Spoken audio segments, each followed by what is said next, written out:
उत्सन्कुलधर्माणाम् मनुष्याणां जनार्दन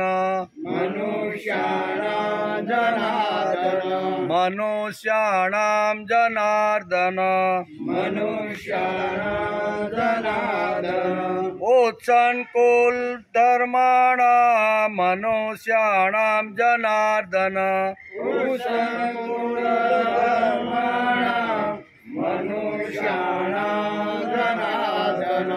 उत्सन्कुलधर्माणां मनुष्याणां जनार्दन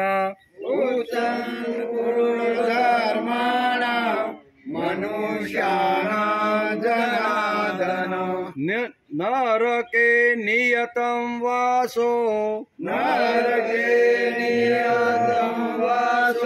नरके नियतं वासो भवत्येत्यो शुश्रूषम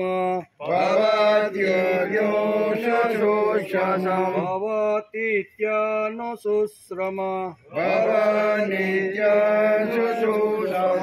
नरके नियतं वासो भवति नो शुश्रूषम नरके नियतवासो भवतीत्यनुशुश्रम नरके नियतं वासो भवतीत्यनुशुश्रुम नरके नियतवासो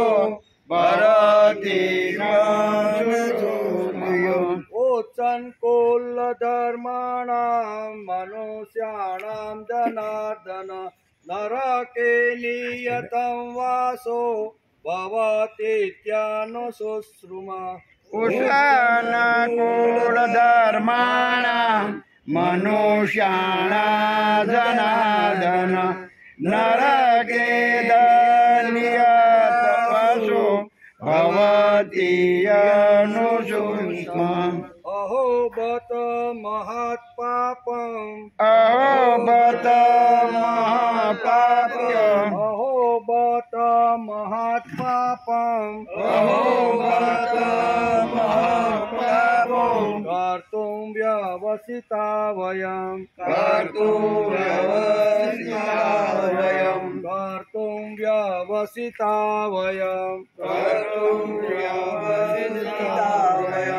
अहो बत महत्पापम्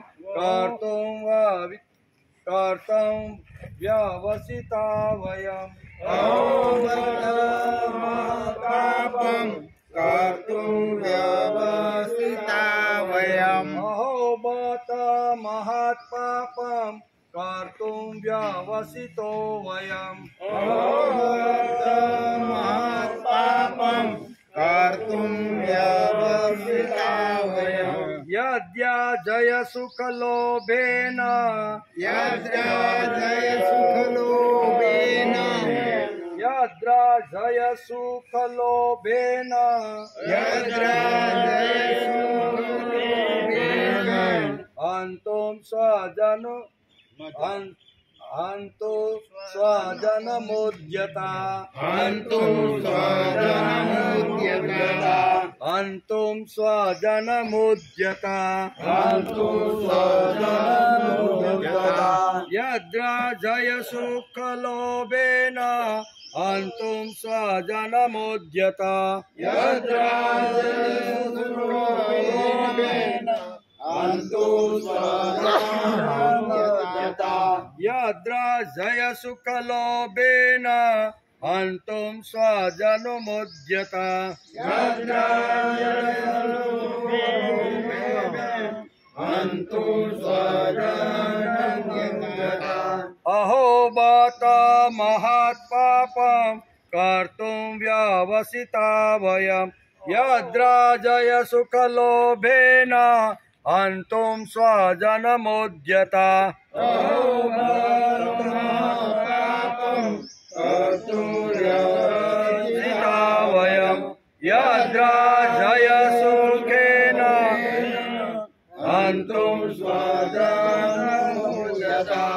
यदि माम प्रतिकारं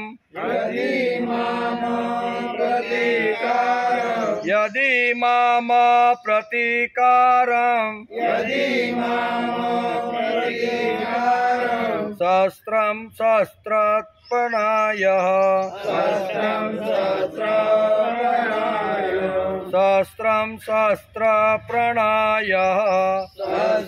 शस्त्रार्पणाय यदि माम प्रतिकारं अशस्त्रं शस्त्रपाण्यः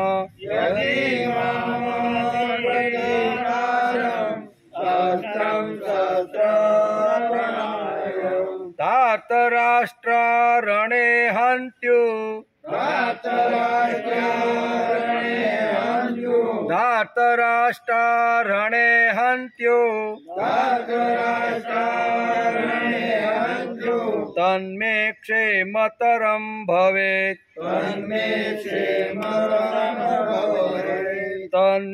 क्षेमतरं भवेत् यदि माम प्रतिकारम् अशस्त्र शस्त्रप्राणय धार्तराष्ट्रारणे हन्त्यो तन्मे क्षेमतरं भवेत्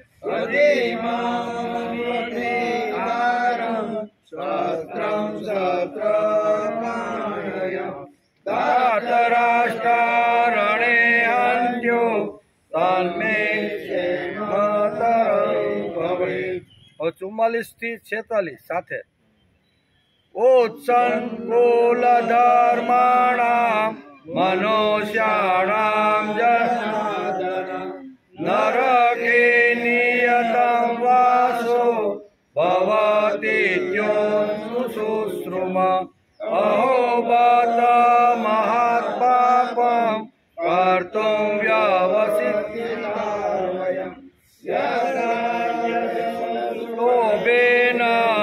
हन्तु स्वजनमुद्यते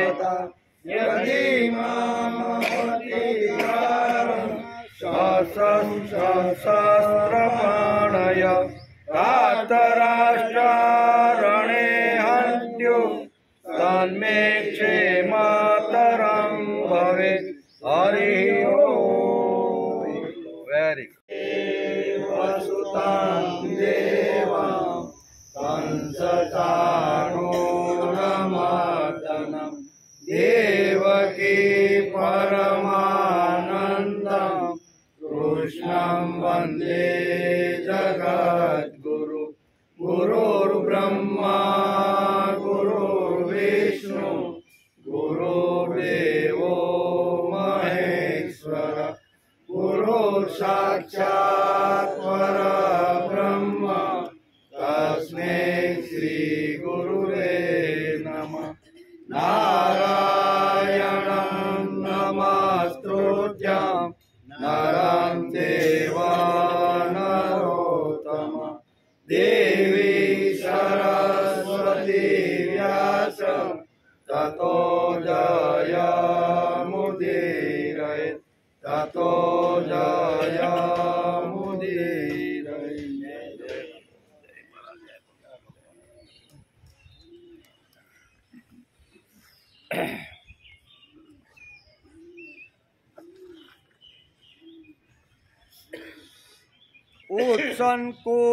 उत्सङ्कुलधर्माणां मनुष्याणां जनार्दन नरके नियतं वासो भवतीत्यनुशुश्रुम।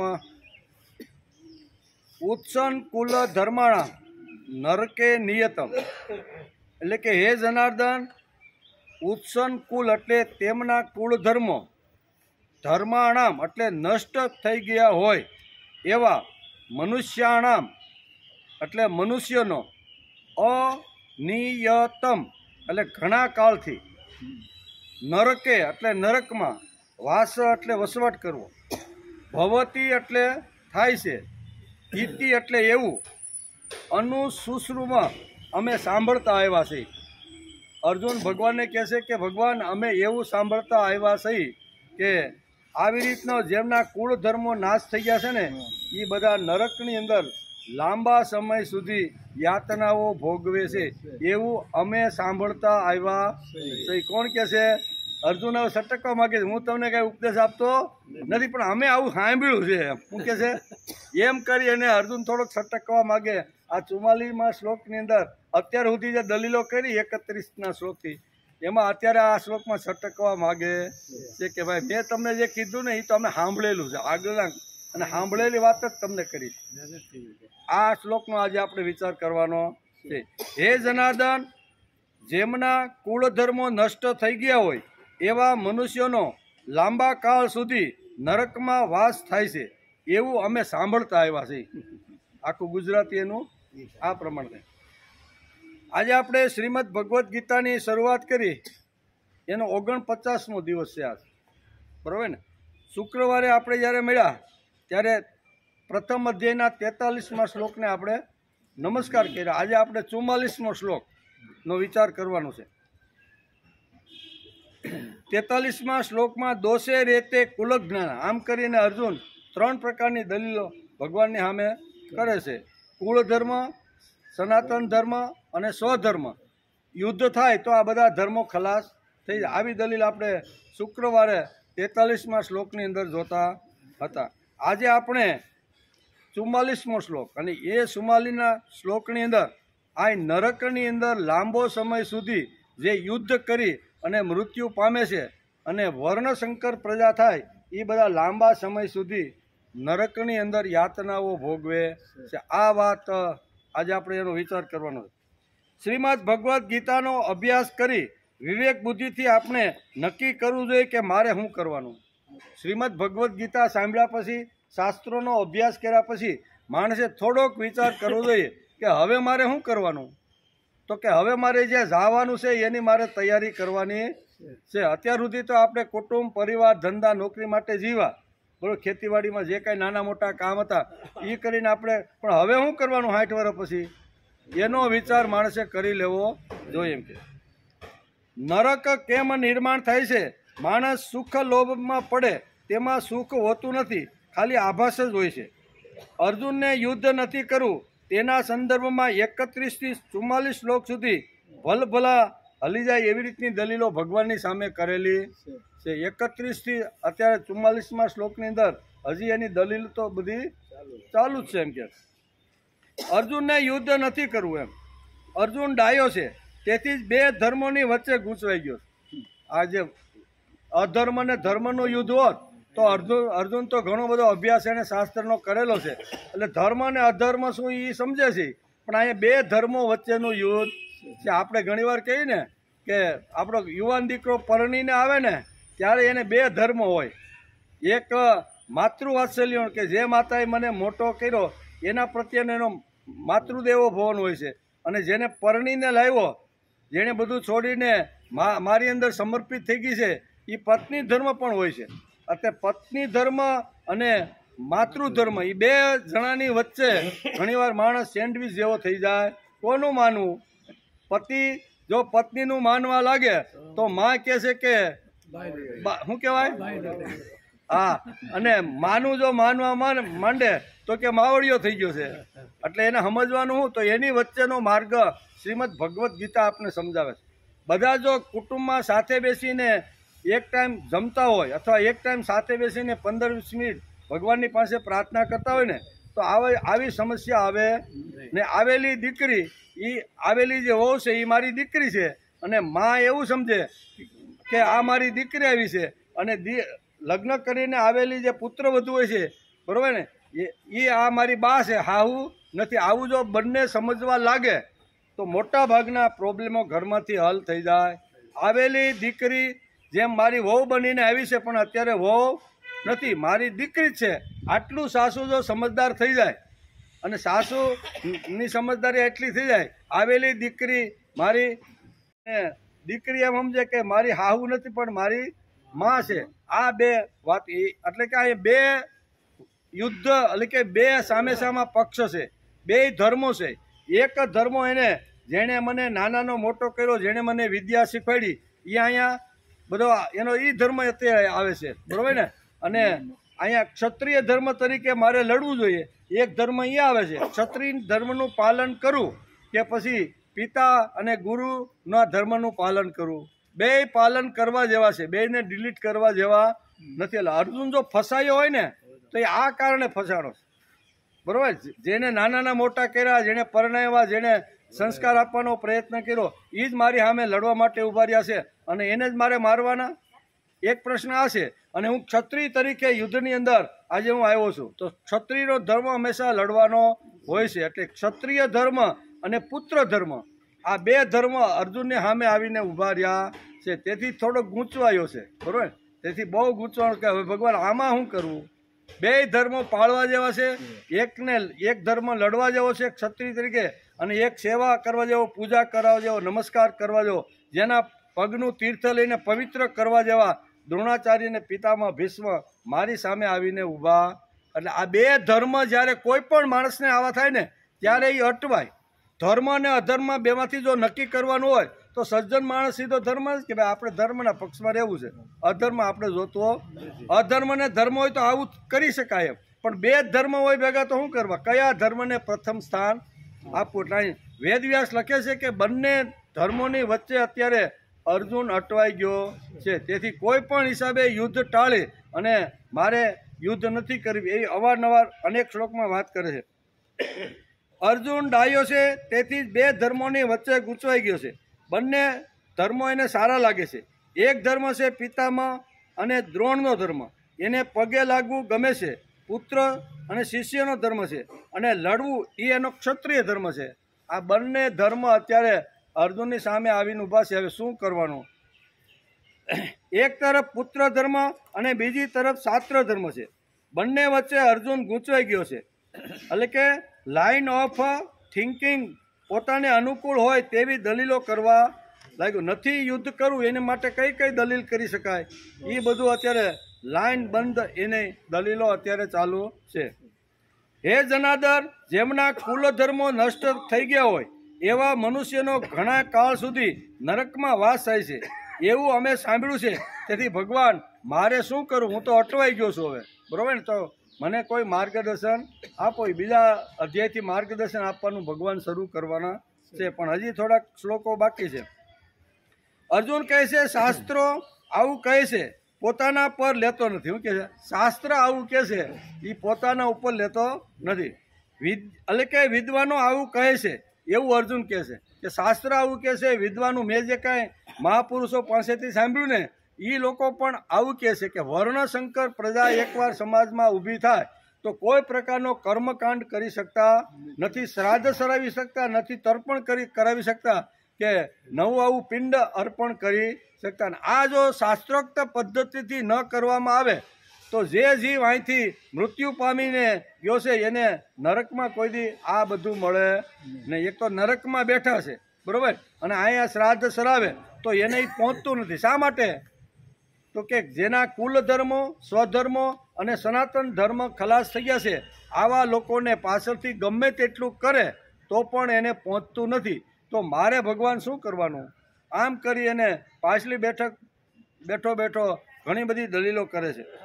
અર્જુન એટલો હોશિયાર છે કે ઉપદેશ કરું છું તે ભગવાનને લાગવું ન જોઈએ. અત્યાર સુધી મેં 31 શ્લોકથી ભગવાનને ઉપદેશ આપવાનું ચાલુ કર્યું ને, ભગવાનને લાગવું ન જોઈએ કે અર્જુન ડાયો થઈ ગયો મારા કરતાં.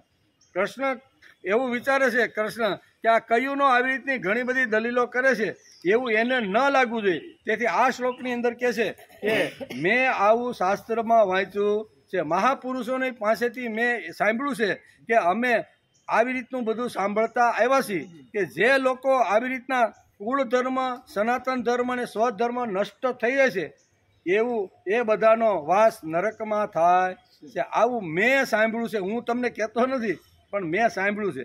એમ કરીને અર્જુન થોડોક અહીં છટકવા માગે છે. અર્જુન એટલો હોશિયાર છે કે ઉપદેશ કરું છું તે ભગવાનને લાગવું ન જોઈએ. તેથી 44મા શ્લોકમાં કહે છે કે કુલ ધર્મો નષ્ટ થાય તો નરકમાં વાસ થાય છે. ઇતિ અનુશુશ્રમ, એટલે અહીંથી ગયા પછી યુદ્ધ થાય ને યુદ્ધમાં મરે એ બધા તો જાય જ એમ, બરાબર, પણ પાછળની પ્રજા છે એ બધા પણ નરકની અંદર જ આવી દલીલ અત્યારે કહે છે. લાંબા કાળ માટે નરકમાં નિવાસ થાય છે, તો શું આ બધું કરીને મારે નરકમાં જવાનું? મેં આવું સાંભળ્યું છે કે આવા હથિયાર લઈ અને નિર્દોષ માણસને યુદ્ધમાં મારી નાખે, ડોકા ઉડાડી નાખે. આપણે તો કીડી કે મચ્છરને મારતા ઘણીવાર આપણે થોડુંક આમ થાય કે ક્યાં જીવને મારવો, પણ મારવો તો ઘણીવાર પડે. તોય આપણે પાપથી ગભરાઈ છીએ કે આ તો ડોકા કાપવાના હતા, જીવતા માણસને મારવાનો હતો. ને જીવતા માણસને યુદ્ધમાં જો હું હણી નાખું તો હું નરકમાં તો જાઉં, પણ મારી આવનાર જે પાછલી જે પેઢી છે ને વર્ણશંકર પ્રજા, એ બધી પણ નરકમાં આવે. અને નરકમાં આવ્યા પછી લાંબો સમય, શબ્દ વાપરો છે લાંબો સમય સુધી નરકની અંદર એનો વાસ થાય છે. લાંબો એટલે એનું કંઈ નક્કી જ નહીં ક્યાંથી મુક્ત થાય. એટલે આવા લાંબા સમય સુધી જો લોકો નરકમાં જવાનું હોય અને હું જો નિમિત્ત બનવાનું હોય ને, તો મારે ભાઈ નિમિત્ત બનવું. મારે આને મારીને મારે નરકમાં જવાનું ને, એટલે મારે નિમિત્ત નથી બનવું. એમ અત્યારે બહુ સરસ દલીલ અહીં કરે છે. લાંબા કાળ માટે નરકમાં નિવાસ થાય છે, તો શું આ બધું કરીને મારે નરક ભોગવું? મારે નરક ભોગવું નથી. એવું મેં સાંભળ્યું છે. લોકો એવું કહેતા હોય છે કે તેમની પાસેથી આ બધું સાંભળ્યું છે. આ સાંભળીને હું બેઠો છું, આ કાંઈ મારી ઘરની વાત નથી. એમ અત્યારે વારંવાર ભગવાનને બહુ સરસ રીતે આ દલીલમાં, આ શ્લોકમાં એક તો નરકનો ભય લાગ્યો છે. કેવો? નરકનો. અને અહીંથી જે મૃત્યુ પામે એ લાંબા ગાળ સુધી. એટલે આ શ્લોકની અંદર 2-3 શબ્દો એવા વ્યાસે લખ્યા છે, એને આપણે સમજવાનો પ્રયત્ન કરવો. ભાઈ નરક ક્યાં છે? ભાઈ સ્વર્ગ ક્યાં છે? આમાંથી આપણે તો જોયું નથી, પણ આપણી વચ્ચેથી 32 જણા ગયા છે. એ જોઈને પાછા આવીને કહેતા નથી કે અમે ક્યાં છીએ.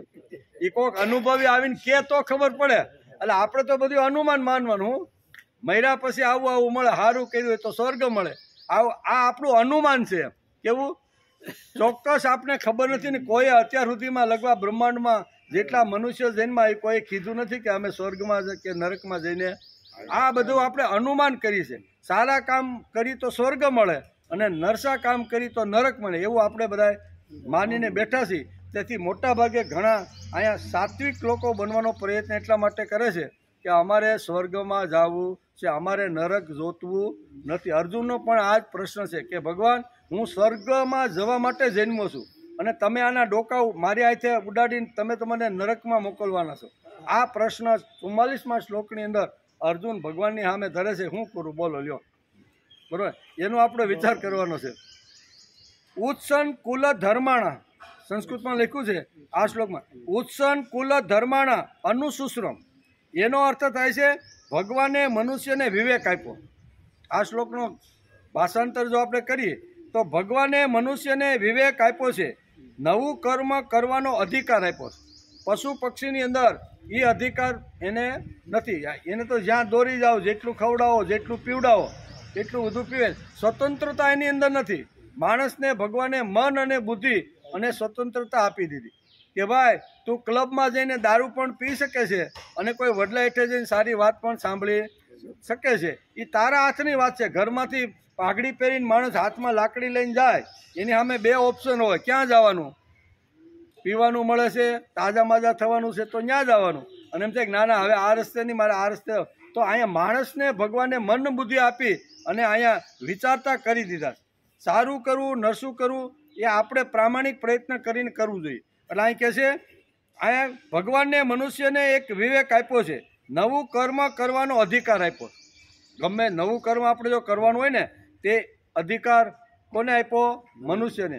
આપણે ગઈકાલે જોતા હતા ને કે 88,99,999 આ બધું પશુ યોનિમાં આવે, કીટકમાં આવે. નાની કીડી મંકોડા છે ને, એની યોની આટલી છે. ફક્ત એક જ યોની એવી છે, એ યોનિનું નામ છે મનુષ્ય. કે એ મનુષ્ય પ્રાપ્ત થયા પછી એ સ્વર્ગમાં જવું હોય તો એવા કર્મ કરે, નરકમાં જવું હોય તો એવા કર્મ કરે. એ ભગવાને એને મન બુદ્ધિ આપી સ્વતંત્ર રીતે આ જગતની અંદર માનવ તરીકે મોકલો છે. અને આ માનવ તરીકેનું મનુષ્ય જીવન જીવવાનું હોય તો એક જ યોની છે. બાકી ભોગ યોનીમાં તો એને ભોગ જ ભોગ, એને કાંઈ કર્મ કરવાનું હોતું નથી. જ્યાં માનો ગટરમાં કોઈ જીવડો ઉત્પન્ન થયો તો એને શું કરવાનું? ગટરમાં રહીને સ્વર્ગ માનવાનું કે આજ અમારું સ્વર્ગ છે. એ કાંઈ એવું વિચારી નથી શકતો બહાર નીકળી અને હું મનુષ્ય જેવું જીવે છે ને એવું મારે જીવવું, એ વિચારી શકતો. અહીં કહે છે ને 88,83,83,000 સોરી 82,92,999 એક જ ખાલી બાદ કરવાનું. 84 લાખમાંથી કેટલો? 84 લાખમાંથી એક બાદ કરી તો શું વધે? 83,99,999. આ રે આટલી વાત રે, બરોબર. આપણે ત્યારના બીજું એટલે ધ્યાન દોરવાનું આમાં. આંકડાકી રમતમાં ક્યાંક ફેરફાર થઈ જાય, આંકડા બોલવા જાય ને તો ઘણીવાર એમાં ફેર થઈ જાય. કહેવાનો અર્થ કે મનુષ્ય યોની એક એવી છે કે જેને ભગવાને સ્વતંત્ર કર્મ મન બુદ્ધિ આપીને મોકલા છે. આ કારણે કર્મ કરવામાં અથવા નહીં કરવામાં, સારું કરવામાં કે ખરાબ કર્મમાં સ્વતંત્રતા છે માણસને. આથી એણે હંમેશા વિવેક વિચારપૂર્વક કર્તવ્ય કર્મ કરવા જોઈએ. પરંતુ માણસો સુખ ભોગ વગેરેના લોભમાં આવીને પોતાના વિવેકનો અનાદર કરી દે છે અને રાગ દ્વેષ વશ થઈ જાય છે, જેથી એમના આચરણો શાસ્ત્રો અને કુળની મર્યાદાની વિરુદ્ધ થવા લાગે છે. ફળ સ્વરૂપ આ લોકમાં એમની નિંદા, અપમાન, તિરસ્કાર થાય છે અને પરલોકમાં દુર્ગતિ અને નરકોની પ્રાપ્તિ થાય છે. પોતાના પાપોને લીધે તેમને લાંબા સમય સુધી નરકનું દુઃખ ભોગવવું પડે છે. આવું અમે પરંપરાથી વયોવૃદ્ધ અને મોટા માણસો પાસેથી સાંભળેલું. અહીંયા ગીતાકારે વૃદ્ધ શબ્દ વાપર્યો છે. બહુ મોટા જ્ઞાની પુરુષો છે તે અને વૃદ્ધ લોકો છે તે, એની પાસેથી અર્જુન કે મેં સાંભળ્યું છે કે લાંબા સમય સુધી આવી રીતના કોઈના ડોકા ઉડાડી નાખે ને તો એટલું મોટું પાપ ભેગું થાય છે કે એ નરકની અંદર જાય છે. આવું મેં સાંભળ્યું છે, બરાબર ને. એટલે વૃદ્ધ શબ્દ વાપર્યો છે.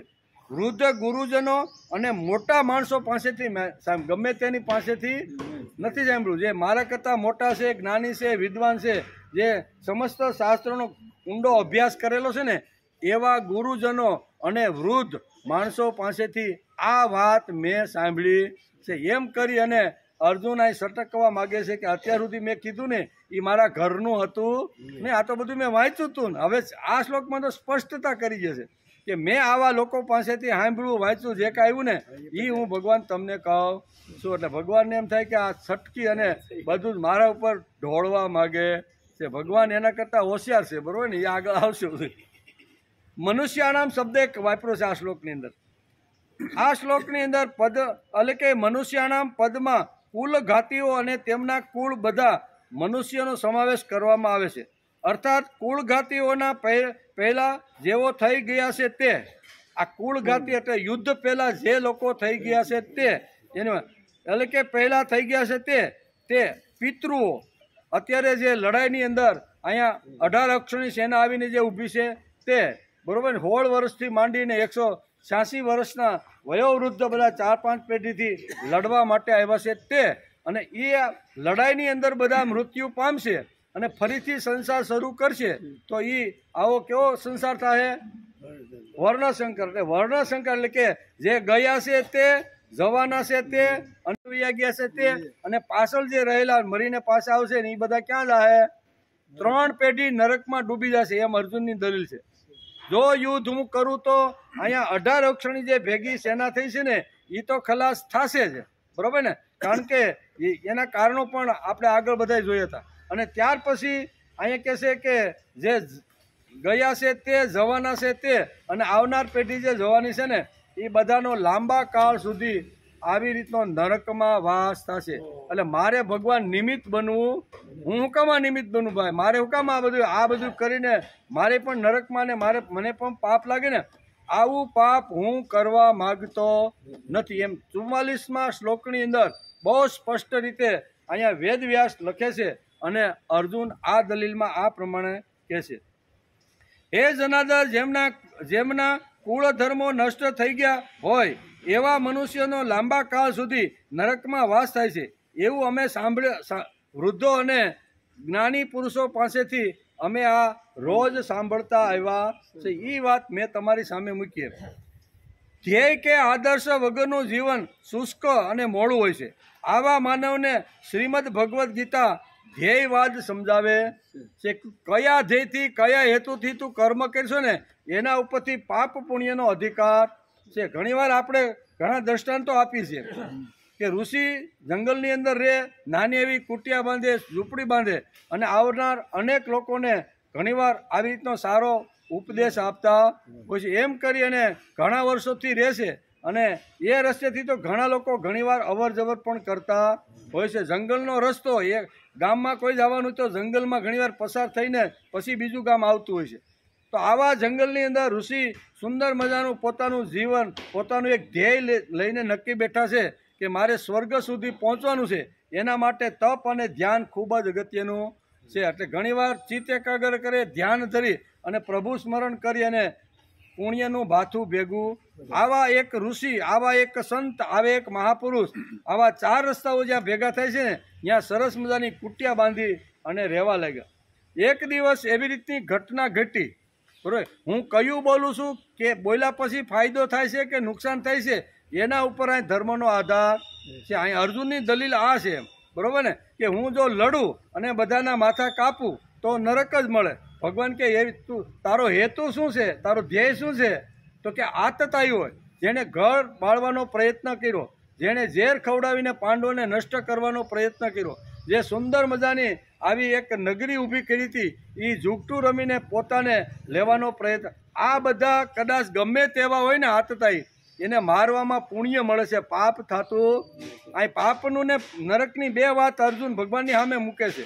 ત્યારે ભગવાન એને કે તું, તારો હેતુ જો શુદ્ધ અને પવિત્ર હોય ને તો ખોટું બોલવામાં પણ એનો પુણ્યના રૂપાંતર થઈ જાય.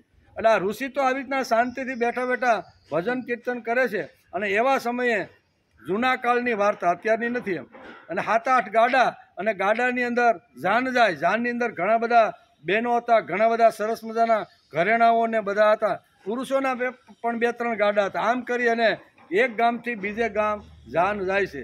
પછી જંગલની અંદર રહેતા લૂંટારુઓને ખબર પડે છે કે આ જાન તો અહીંથી પસાર થવાની છે અને બહેનોએ ઘણા બધા ઘરેણાં પહેરેલા છે, એ જો એકવાર ધાડ પાડી એના ઉપર જો હુમલો કરીને તો આ બધું અમે એની પાસેથી લૂંટી લઈ. આમ કરીને જાન તો પસાર થઈ ગઈ. જાન પસાર થઈ એનો અડધો કલાક થયો, ચોકડી બરોબર પડતી હતી અને ઋષિની કુટિયા ત્યાં જ હતી. અને ઓલા મારતે ઘોડે લૂંટારું આવ્યો, 7-8 હાથમાં બંદૂકો ને ઘણું બધું આવા શસ્ત્રો લઈ, અને ઋષિને પૂછે છે કે ભાઈ હમણાં અહીંથી કોઈ વટે માર્ગે કોઈ નીકળ્યું હતું, કોઈ જાન નહોતું કે ગાડી? કે હા, હમણાં અડધી કલાક પહેલાં અહીં એક સરસ મજાની જાન ગીત ગાતા ગાતા બહેનો નીકળ્યા. એટલે કે કઈ બાજુ ગઈ છે? હવે ગઈ હતી ઉગમણી બાજુ જાન, કે અને એને શું સીંધું? આટલી તપ જે કરે છે, ધ્યાન ધરે છે, ઘર છોડીને જે આ ભક્તિ કરવા માટે આવ્યા છે, એ ખોટું બોલ્યા કે નહીં? ખોટું તો બોલ્યા. જેમ કે ભાઈ જાન તમે કહો એ બાજુ અડધો કલાક થઈ ને એ ઉગમણી બાજુ ગઈ, ક્યાં? અને ગઈ હતી આથમણી બાજુ. હવે ખોટું બોલ્યા કે નહીં? તો ખોટું બોલવા પાછળનો ધ્યેય, ખોટું બોલવા પાછળનો હેતુ શું છે, એના ઉપરથી આપણે નક્કી કરીએ. આપણે ધાર્મિક કે અધાર્મિક આપણે પોતે જ નક્કી કરી શકીએ કે હું જે કાંઈ કહું છું એમાં મારો સ્વાર્થ છે તો કે નહીં. તારો સ્વાર્થ ન હોય ને ખોટું બોલી અને ઘણી બધી સ્ત્રીઓના શીલ લૂંટાઈ જાય, ઘરેણા લૂંટાય, એ જો બચતું હોય તો હું ખોટું બોલવા માટે પણ હું છું ને એ ખોટું બોલે એ એનો ધર્મ છે. નકે શાસ્ત્ર કહે છે કે ભાઈ સત્ય બોલવાનું, સત્યમ વદ, હંમેશા સત્ય. અહીં સત્ય બોલે તો શું થાય? માનો બારોટિયાને કીધું, એને સત્ય કીધું હોય કે જાન તો આથમણી બાજુ ગઈ છે, તો અડધો કલાક ગયેલી આની પાસે ઘોડા હોય અને ગાડા તો ધીમે ધીમે હાલતા હોય, એ કલાકમાં એનો પીછો કરીને બધું લૂંટી લે કે નહીં? પણ ઋષિ કે મારે ભલે ખોટું બોલવું પડે, મને ભલે પાપ લાગતું હોય તો પાપ, પણ શાસ્ત્ર એને કહે છે કે આને પાપ કહેવાય ને આને પુણ્ય કહેવાય. તો અહીંયા પણ આ શબ્દ અત્યારે સમજાવે છે.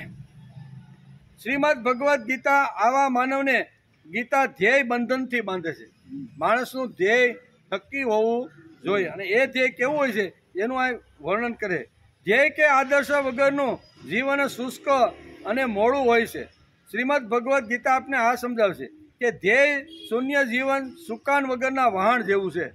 કોઈ ધ્યેય ન હોય ને આડેધડ જેમ આપણે રખડતા હોય તો એ ધ્યેય, એ જીવન એને કહેવાય.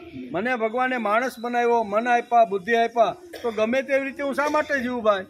મારે જીવનમાં નાનું એવું વ્રત તો લેવું જોઈએ. ભલે મોટા વ્રત ઋષિ મુનિનો સંતો લે, મોટા મોટા વ્રતો એ કામ એનું, પણ અમે તો ગૃહસ્થી છીએ. અમે નાનું એવું વ્રત તો લઈએ ને. બેનો જો ઘણા વ્રત લેતા હોય, બેનને પાણી પીવાનું હોય ને એટલે આજુબાજુ જોવે કે ભાઈ પાણી તો પીવું છે, પણ કોઈ છે તો કે આ છે. પછી હાથમાં ગ્લાસ લઈને સીતારામ હામી બેનને બોલાવે. એ કે પણ હું, એ કે તમારું વ્રત છે કે કોઈ પણ પાણી પીવું મોઢામાં નાખવું ને ત્યારે સીતારામ હું બોલું અને સામેની વ્યક્તિ બોલે ને ત્યારે હું મોઢામાં પાણી નાખું. ભલે આ નાનું એવું હશે વ્રત, પણ એ વ્રતને પકડી રાખીને આપણે તો 100% ભગવાન સુધી આપણે સ્થાન મળી જાય. વ્રતો ઘણાય હોય, સારા સારા વ્રતો હોય, એના કરતાં પૂંચ અને તો નાનકડું માણસે વ્રત લઈને ફરવું જોઈએ. ભગવાન સૂતી વખતે પથારીમાં જ્યારે 10 વાગે હું આવું ને ત્યારે 2 માળા તારા નામની તારા સ્મરણ કરતો કરતો, આ એક પણ નાનકડું વ્રત છે. જિંદગીમાં પાળી શકાય એવા નાનકડા ઘણા બધા વ્રતો છે. એ નાના નાના વ્રત પણ માણસને ભગવાન સુધી પહોંચાડી દે. એટલે વ્રત તો માણસે લેવું, ધ્યેય તો જીવનમાં રાખવાનું રાખવાનું રાખવાનું. પછી કોઈ એવી મોટી સમસ્યા ઊભી થાય, બહાર ગામ જવાનું હોય, માનો હરિદ્વાર જવાનું હોય ને 38 કલાક એ ટ્રેન લેતી હોય તો બધું ખાવા પીવાના અંતે ના ના આપણું તો વ્રત છે. એ કે નાયા વગર મોઢામાં કાંઈ નાખવું, પણ તું 38 કલાકની મુસાફરી કરવા માટે સુરતથી બેઠો છો, વર્ષે એક રાત પણ થાય ને બીજો દિવસ આવે છે, એટલે કેટલો 2.5 દિવસ જેવું થઈ જાય, બરોબર. તો ઘણી બધી કલાકો જાય તો માણસને તરસ લાગે, ભૂખ લાગે, થોડુંક આમ તેમ ગાડીમાં લાગે કે નહીં. ના ના આપણું તો વ્રત છે ભાઈ. હું આવી રીતનો પાણી એટલે કે નાયા વગર કાંઈ લેતો નથી. અમે પણ એકવાર ઘણા વર્ષ પહેલાં ગયા હતા, સમજા, આપણા વીરજી બાપા બે હતા ને, અમારી 9 જણાની ટીમ ફરવા ગઈ હતી મહિનો એક. એમાં બધે ટ્રેનમાં બેસીને ગયા, દિલ્હી આવ્યું. એમ દિલ્હી આવ્યું પછી તો હરિદ્વાર તો ચૂક નાની ગાડી હતી, વધારે કલાકી એવી, એટલે કઈ પહોંચે કાંઈ નક્કી. 3 વાગે તો 3-3:30 વાગે ત્યાં પહોંચે હરિદ્વાર. અહીંયા તો અમે 11:30 ના અહીંયા દિલ્હીની અંદર આવી ગયા હતા. તો શું કરવાનું, એટલે અમે બધાએ જે ભેગા હતા એને નાસ્તો બધાએ કરી લીધો, થેલામાં નાસ્તા લઈ ગયા હતા અઠવાડિયે 10 દી સુધીનો. અને બાપા કોઈ વચ્ચે ખાય નહીં. વીરજી બાપા આપણા ને વયા ગયા છે ભગવાન પાસે, એટલે એનું નામ લેવાય. નકર વ્યાસપીઠ ઉપરથી જીવિત વ્યક્તિનું નામ લેવાતું નથી, એમ આપણું શાસ્ત્ર કહે. પણ આ જીવિત નથી અત્યારે, એટલે આપણે એનું નામ લઈ શકીએ. એટલે આવી રીતનું જે બાપાને કીધું હું એ કે ભાઈ મારે તો હરિદ્વાર આવે ને પછી નાહી ધોઈનું, પણ ભૂખ લાગી છે પણ મોઢામાં શું કરવું છે. પછી એને બહુ સમજાવ્યા તો સમજાતો નહીં. પછી એમ કીધું હાલો બાપા તમને સંડાસમાં બાથરૂમ લઈ જવું છે. પછી અમે 2 ભાઈઓ હતા ને એને બાથરૂમમાં લઈ ગયા, જ્યાં સંડાસ ને બાથરૂમ હોય. ઓલા 2-3 ડબલા ત્યાં પીડા હતા ને ભરીને બાપામાંથી રેડા એવા બાપા નાહી લ્યો તમે. હવે એના કરતાં હું કહું સંડાસના પાણીના ડબલા નાખ્યા પછી જો નાસ્તો કરવાનો હોય તો એના કરતાં તમે આજે અગવડમાં છો, તમે આજે તમારું વ્રત તૂટતું નથી, એમ તમે મુસાફરીમાં છો. એમ બરોબર, ઘેરે હોય ને તો આ ન કરાય, પણ મુસાફરીમાં ગયા હોય ત્યારે આવું કરી લેવાનું, ભગવાનને યાદ કરવાના. હવે અમારા 2 દિવસે તમે પહોંચવાના છે તો શું કરવાનું. કહેવાનો અર્થ કે માણસે આ રીતનો થોડોક ધ્યેયવાદ નક્કી કરવો જોઈએ. પણ ધ્યેયની અંદર ઘણીવાર મારા શરીરને નુકસાન થતું હોય ને તો ઘણીવાર થોડુંક આમ તેમ કરીને ચલાવી લેવાનો પ્રયત્ન માણસે કરવો જોઈએ. શ્રીમદ ભગવદ્ ગીતા આવા માનવને ગીતા ધ્યેય સંબંધી માને છે. તેમને મળેલી શક્તિ ગીતા વેડફવા દેતી નથી, શક્તિને ગીતા નષ્ટ થવા દેતી. માનવ તરીકે આપણે આપ્યા, મન આપ્યું, બુદ્ધિ આપી, ઇન્દ્રિયો આપ્યું, સુંદર મજાનું ઘણું બધું શરીરની અંદર ભગવાને આપણે લઈને આયા મોકલા. જે વસ્તુ મને મળેલી છે એ વસ્તુને મારે વેડફવી નથી. આપણી જ્ઞાનેન્દ્રિય હોય, કર્મેન્દ્રિય હોય કે ઘણી બધી પ્રકારની 11 ઇન્દ્રિયોમાંથી કોઈ પણ ઇન્દ્રિય હોય એને મારે વેડફવી નથી. શા માટે? સૂર્ય આથમવાની તૈયારી છે, ક્યારે આથમી જાય નક્કી નથી. એટલે સૂર્ય આથમે એ પહેલાં જે કાંઈ બાકી રહી ગયું હોય ને થોડું ઘણું, બરાબર, નહીંતર ઘરવાળીને યાદ કરીને જ બેઠા રહો તો તમે એ તો ગઈ હવે, પણ તમે એનું સ્મરણ કરતાં કરતાં બેસો તો તમારું મન અને બુદ્ધિ નબળું પડી જાય, બરાબર. એ પાપ અંદર ઘૂસી જાય. તો એ પાપ મારે ઘૂસવું ન હોય તો માણસે સારા વિચારો સાંભળી અને મન બુદ્ધિ પાવરફુલ બને ને એના માટે પ્રયત્ન કરવો જોઈએ.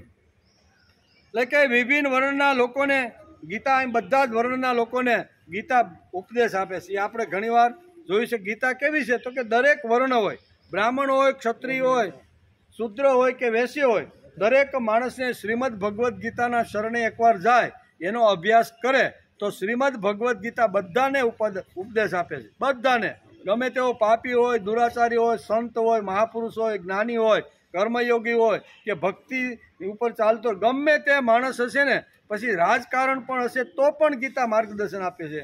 ઘણા બધા માર્ગદર્શન આપવાનું કામ શ્રીમદ ભગવદ્ ગીતા. શ્રીમદ ભગવદ્ ગીતામાં એક એવી વાત પણ નથી કે દુનિયાના કોઈ પણ માણસને કોઈ પણ પ્રશ્નનો જવાબ ન મળે.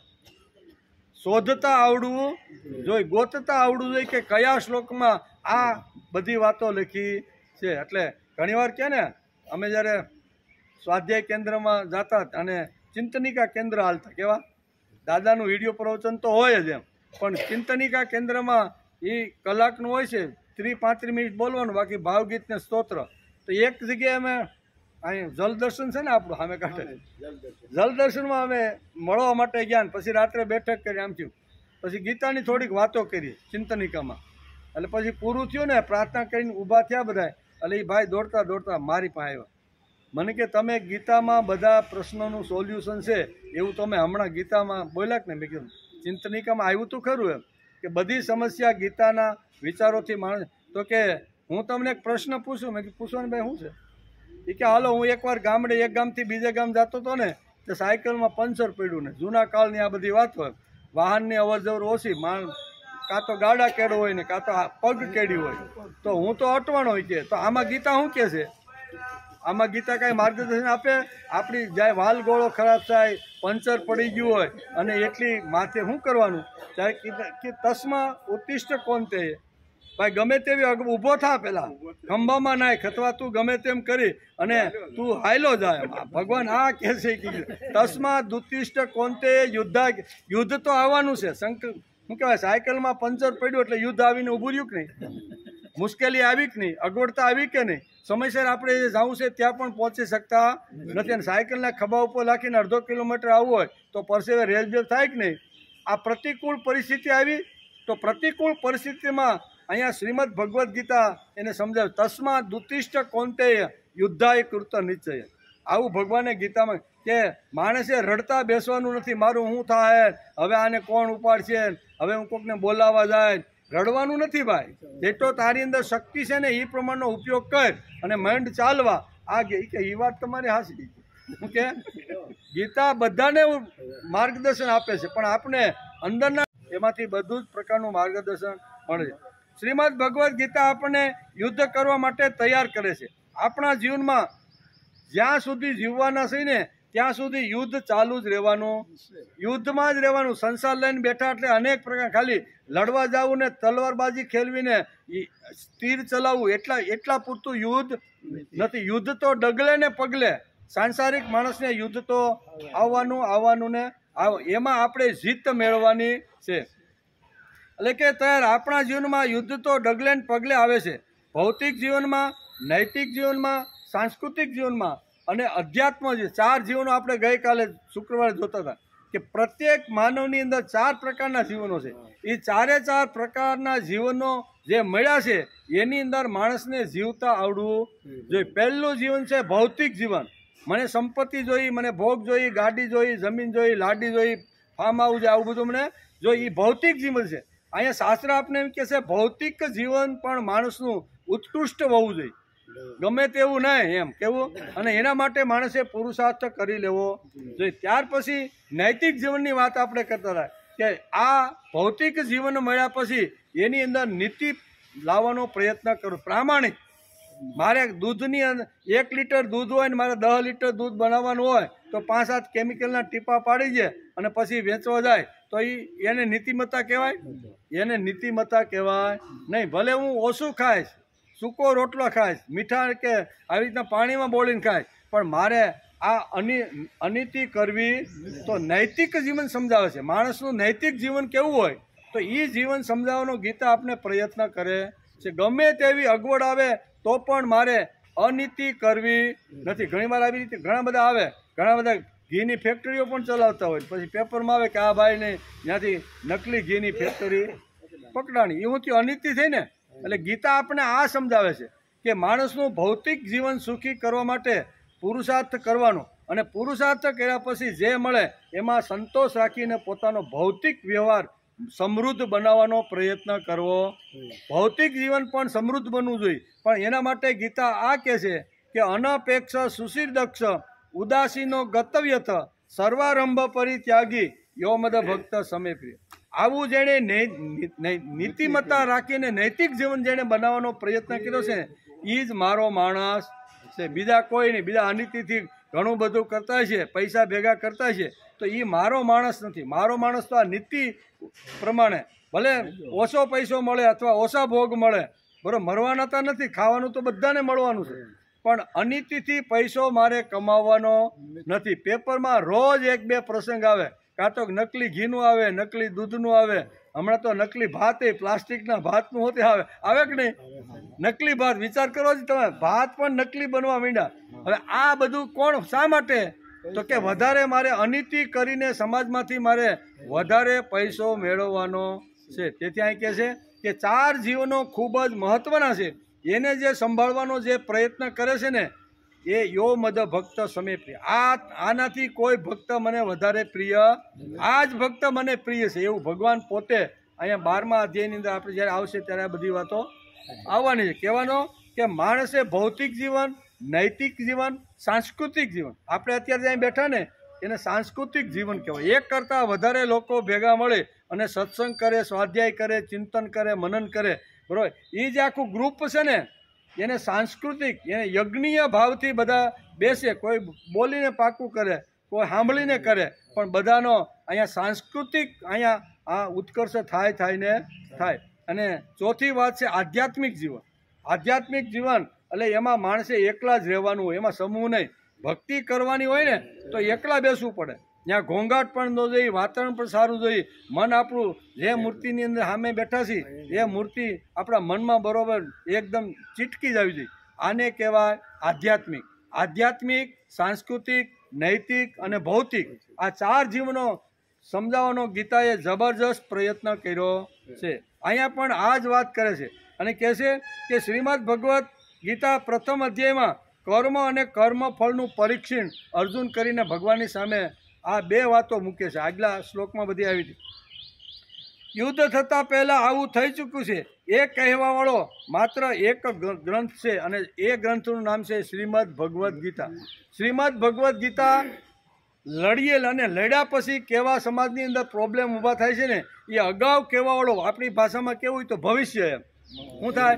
આ કર્મ કરીએ એટલે આવું ભવિષ્ય થાય. એટલે આવું ભવિષ્ય ભાખનાર અને યુદ્ધ પહેલાં કેવી રીતનું આખું બધું થશે ને એ શ્રીમદ ભગવદ્ ગીતાની અંદર અર્જુનને નિમિત્ત બનાવી અને વેદવ્યાસે આ બધું આપણે સમજાવવાનો પ્રયત્ન કર્યો છે. માણસે આ રીતે જીવન જીવવાનું છે. આવનાર કીધું ને ભવિષ્ય કેવું થાય એની ચિંતા ફક્ત ગીતા કરે છે.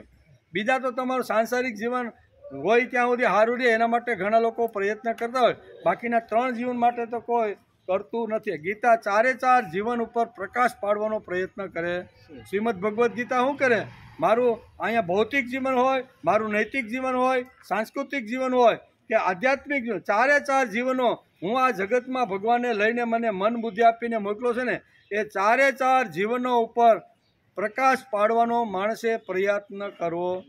એક હાથે નહીં, ખાલી તમારું ભૌતિક જીવન સુખી હોય પછી મને નીતિની ખબર જરૂર નથી, આધ્યાત્મની ખબર નથી કે એમ નહીં. 4 જીવનો પેરેલલ હાલવા જોઈએ. એ અહીં આપણે સમજાવવાનો પ્રયત્ન કર્યો છે.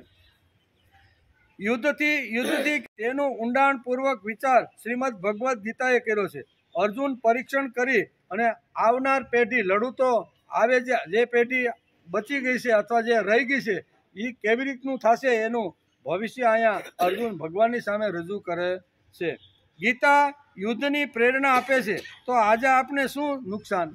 તો આ 5000 વર્ષ પહેલાં અર્જુનને પ્રેરણા આપીને લડવા માટે પ્રેરિત કર્યો. આપણને ભાઈ આપણને પણ આ બહુ જરૂરી. અર્જુનને જેમ સમસ્યા આવી હતી કે પિતામાં ભીષ્મને મારું કે મારો ક્ષત્રિય ધર્મ ન બજાવવું.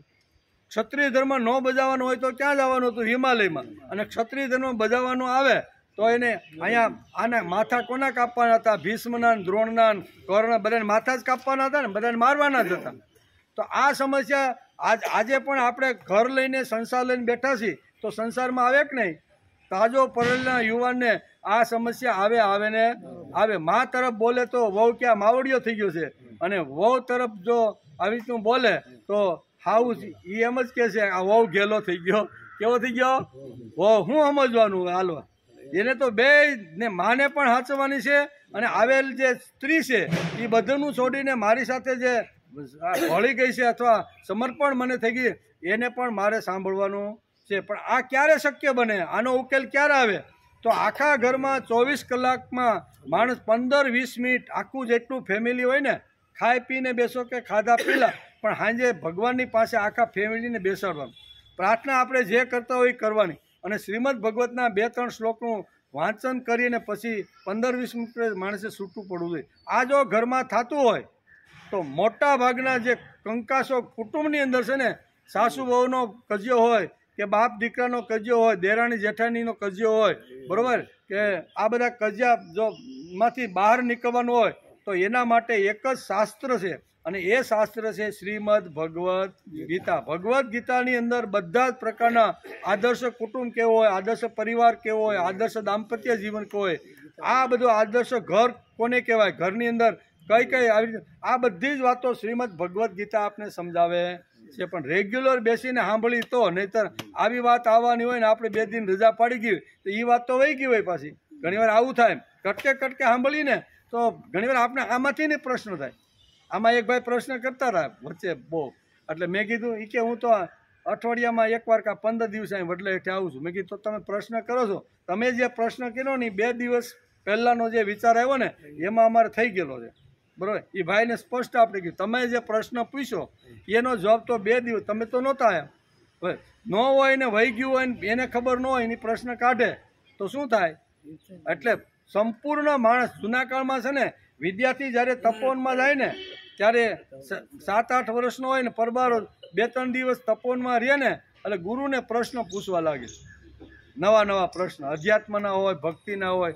ત્યારે ગુરુજી એને કહે છે કે ભાઈ 1 વર્ષ સુધી બધે બેઠકમાં બેસ, હાથે રસોઈ બનાય, બધા વિદ્યાર્થી છે એને ભળી જા, અને 1 વર્ષ પછી એની સાથે અધ્યયન કરતાં વાંચતા શાસ્ત્રનો અભ્યાસ, 1 વર્ષ પછી તું જે પ્રશ્ન હોય તું કરજે. અને 1 વર્ષની અંદર બધાય પ્રશ્ન ગાયબ થઈ જાય. કારણ કે 1 વર્ષની અંદર બધા પ્રશ્નો જે કાંઈ હતા ને એ તો એને વાતાવરણની અંદર, વિદ્યાર્થીના ગ્રુપની અંદર, આચાર્યના સાનિધ્યમાં બેસી અને આ બધું સાંભળતો હતો, એટલે એને કોઈ પ્રશ્ન રહેતો નથી. 1 વર્ષ પછી તને પ્રશ્ન પૂછવાની છૂટ છે એમ ગુરુ એને કહેતા. શરૂઆતમાં કોઈ વિદ્યાર્થી પૂછે ને એ કે હજી તો આવ્યો છો ને 2-3, થોડો ઠંડો થાય એમ, 1-8 વર્ષ જાળે પછી તારે જે પ્રશ્ન હોય. પણ 1 વર્ષમાં પ્રશ્ન રહેતા નથી. એમ આપણે જો નિયમિત આવીએ તો આપણા જે શ્રીમદ ભગવદ્ ગીતા છે એની અંદર જે કાંઈ ભગવાને જે સોલ્યુશન આપ્યું છે એ ઘણીવાર આપણે ગેરહાજરી હોય ત્યારે પણ ભૂલી ગયું હોય છે, અને બીજે દિવસે ભાઈ પ્રશ્ન પૂછે કે ભાઈ એ તો અમે ગઈકાલે આની ચર્ચા કરી લીધી. કશાય કહે છે શ્રીમદ ભગવતના ગીતાના પ્રથમ અધ્યાયમાં કર્મ અને કર્મફળનું આવી રીતનું કીધું છે. ગીતા યુદ્ધની પ્રેરણા આપે છે. આજે પણ આપણને પણ આજે એ જ માર્ગદર્શન આપે છે. આપણું જીવન પણ એક યુદ્ધ જ છે. કેવું? Life is struggle. અંગ્રેજીમાં શું કહે છે? Life is struggle. સ્ટ્રગલ એટલે સંઘર્ષ આવશે. સંઘર્ષ તો કરવાનો જ આવશે જ, એમ નહીં હોય તો ગમે ત્યાંથી ઊભો થાય. સંઘર્ષ આવશે ને આવશે. તેથી અહીં અંગ્રેજીમાં કહેવાય છે કે લાઈફ ઇઝ એ સ્ટ્રગલ. કીધું ને કે life is a struggle, fight it. Fight એટલે લડવાનું. તમારી પાસે કંઈ મુશ્કેલી આવે તો એની સામે લડવાનું પ્રેરક બળ શ્રીમદ ભગવદ્ ગીતા આપે છે. એટલે લડવાનું છે, સંસારમાં રહેવાનું છે. બધા કામો કરતાં મારે સાંસારિક જીવન ઉત્તમ બને. બરાબર. એકનાથ છે, તુકારામ છે, મીરાબાઈ છે, એ પણ સંસાર કરતાં ભગવાનને પામી ગયા. અમે પણ ભગવાન સંસાર લઈને જ બેઠા છીએ. અમારા કરતાં વધારે એને અગવડતા આવીશ નહીં આવ્યું હોય. જોરદાર હે. પિતાનું શ્રાદ્ધ સરાવવાનું હોય ને ઘરમાં કાંઈ ન હોય અને બધા બ્રાહ્મણોને આમંત્રણ આપીને કહેવાનું કે તમે મારા બાપાનું શ્રાદ્ધ છે ને કાલે, હવે એ કરી તો નાખ્યો, સંકલ્પ તો કર્યો એમ, પણ ઘરમાં દોઢિયું નમળે શું કરવાનું? ભગવાન પછી એનું શ્રાદ્ધ ઉકેલે કે નહીં? ઉકેલે જ. સાચો ભક્ત હોય તો 100% ભગવાન આવીને એને મદદ કરે છે. અને નરસિંહ મહેતાને ખબર જ ન પડી. એ તો હજી તપેલી લઈને બધું ઘી ગોતવા ગયા હતા ને આવ્યા હતા તો બધું પતી ગયું. અને ઓલા બધાને કીધું કે તમે જે હોનાના વાસણ લઈને આવ્યા છો ને એ તમે લેતા જઈજો. કારણ કે નરસિંહનું રૂપ ધારણ કરીને ભગવાન આવીને, હવે ભગવાને જ નરસિંહનું રૂપ ધારણ કર્યું હોય અને એ પીરસતા હોય ને એ વાસણ બધા સોનાના આપતા હોય તો એ કેટલો વૈભવ, ભગવાને કેટલો વૈભવ ઉઠાવ્યો. કોના હારું? ઓલો તો હજી હરિજન વાસમાં નાગરી નાયતમાં હતી તો ઘીની તપેલી લઈને ગોતે છે, ત્યાં લીન થઈ ગયો. અરે બાપા કેટલા સમયથી નથી આ મેલો તપેલેટી, 2 ભજન સંભળાવો. એમ કરીને એના ભજનનો ટાઈમ એટલો બધો વયો ગયો, કાંઈ બપોરે થઈ ગયા, જમીન બધા વૈયાઈ ગયા ને આવે છે તપેલી. કહેવાનો અર્થ કે સાંસારિક જીવનની અંદર ઘણી બધી અગવડતા આવશે. આપણે કંઈક સારું કામ કરવું હોય, પૂર્વજો માટે કંઈક એનું હોય તો એના માટે અગવડ આવે તો એ અગવડને સહન કરવા માટે ગીતા આપણે આ બધી વાતો સમજાવે છે. પાણીનો ટાઈમ થઈ ગયો. શ્રીમદ ભગવદ્ ગીતા અધ્યાય 1 44મો શ્લોક. એમાં નરકમાં લાંબા સમય સુધી આ જે વર્ણશંકર પ્રજા હોય છે ને એ જાય છે, એનું ભગવાનને અત્યારે સમજાવવાનો પ્રયત્ન કરે છે. અને પાછો એમ કહે છે કે મેં તમને કીધું ને નરકમાં જાય, એ કોઈ પણ મેં સાંભળ્યું છે કે આવું કર્મ કરે તો આમ થાય, એટલે મારે લડવું નથી, એમ યુદ્ધ કર્મ કરવું. મૂળ વસ્તુ તો એને યુદ્ધ નથી કરવું ને, એ જ છે ને. સ્વજનોનો મોહ લાગ્યો. બરાબર, આવ્યા ને ગુરુ, બધા ગુરુ પિતામહ ને એનો મોહ લાગ્યો, એનો વિચાર અત્યારે હાલતો રહેલો છે. તેથી આ કહે છે કે પ્રત્યેક ક્ષણે જીવન સંઘર્ષ સાથે યુદ્ધ કરવાનું. નાના મોટા યુદ્ધ તો આપણે આવવાના છે. આ યુદ્ધમાં જો જીતવું હોય તો શ્રીમદ ભગવદ્ ગીતા વિના શક્ય નથી. સાંસારિકમાં ઘણા બધા યુદ્ધો આવે, બરાબર ને. યુદ્ધ એટલે કાંઈ તલવાર લઈને ખાલી જવું એને યુદ્ધ કહેતા નથી, પણ કોઈ સંઘર્ષ આવ્યો હોય, પતિ પત્ની વચ્ચે સંઘર્ષ થાય, બાપ દીકરા વચ્ચે સંઘર્ષ થાય, સાસુ વહુ વચ્ચે થાય, દેરાણ, જે સંઘર્ષ તો થવાના છે.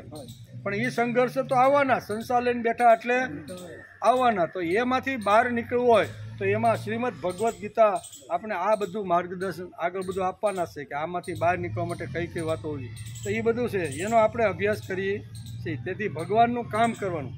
એવું પ્રભુ તણું તું કામ કરે જા, વિચાર નહીં શું થશે ગતિ.